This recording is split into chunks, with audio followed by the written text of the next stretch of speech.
Le projet Empower offre ce qu'on appelle les centres d'apprentissage temporaire, qui sont des centres d'apprentissage accéléré qui permettent de procéder à ce qu'on appelle à la remise à niveau de ces enfants afin de les glisser dans le circuit normal au niveau des écoles classiques. C'est des enfants traumatisés et des enfants déscolarisés qui sont venus en grand nombre dans les régions d'intervention. Il était important de créer un cadre favorable. La première stratégie par rapport à la création de ce cadre favorable était de faire ce qu'on appelle l'appui psychosocial. Parce que nous savons que nous avons des enfants qui ont vécu les traumatismes dus à la guerre et au conflit, ainsi qu'au processus de déplacement.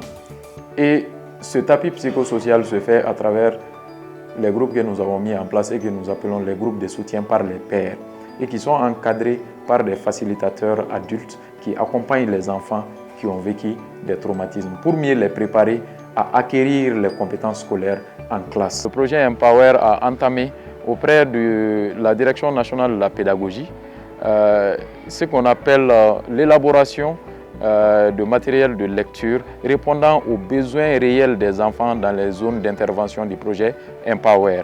Et c'est une dizaine d'associations communautaires de base qui sont situées dans les zones d'intervention qui ont la charge de la mise en place des négociations communautaires, du choix et du recrutement des animateurs au niveau des centres d'apprentissage temporaire. Le PBL est considéré comme l'ADN de Right to Play.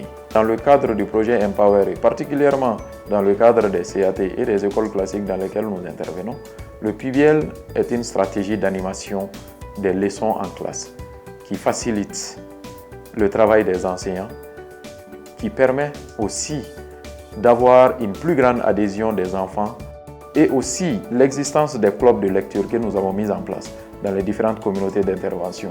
Il y a beaucoup plus d'enfants qui ont amélioré leurs compétences en lecture. La première chose qu'on a constatée au niveau des CAT par rapport à la lecture, c'est qu'aujourd'hui nous avons des enfants qui sont beaucoup plus éveillés, qui ont beaucoup plus confiance en eux-mêmes. Les cantines scolaires aussi offrent une sécurité par rapport à l'assiduité des enfants, une sécurité par rapport à l'effectivité des cours au niveau des CAT et aussi à éviter les cas d'abandon au niveau des CAT. Il y a eu aussi l'octroi des jugements supplétifs aux enfants déplacés. Lors des différentes évaluations, il y a 85% des enseignants et responsables de l'éducation qui affirment que grâce à l'intervention de Empower et à la méthodologie de Right to Play, ils sont arrivés à améliorer leurs pratiques de classe. Aussi à améliorer les performances des enfants dans les différentes disciplines enseignées dans les classes et surtout, notamment dans les écoles partenaires du projet Empower et les CAT ouverts par le projet.